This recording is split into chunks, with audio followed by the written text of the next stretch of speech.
В городе Ленске прошел очередной конкурс рационализаторов при участии основных структурных подразделений компании «Алроса». Диплом победителя получил авторский коллектив «Карьера Удачный». Предприятие впервые внедрило рассредоточенный заряд эмульсионных взрывчатых веществ при подрыве высоких уступов. Слово нашей коллеги Елене Медведевой.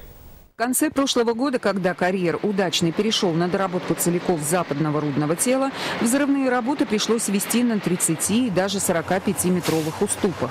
До этого эмульсионные взрывчатые вещества закладывались одним зарядом в скважину глубиной не более 15 метров. Однако на высоких уступах подобная технология не позволяла качественно произвести взрывные работы. У нас есть шлам, который, когда при бурении из скважины достают, и им можно рассредоточить. Но это нам не подходило.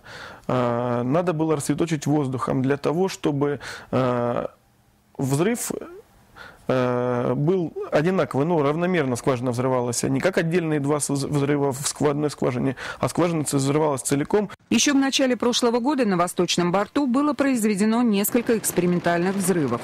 А сегодня метод рассредоточенного заряда с помощью затворов успешно применяется при доработке целиков на Западном борту «Карьера».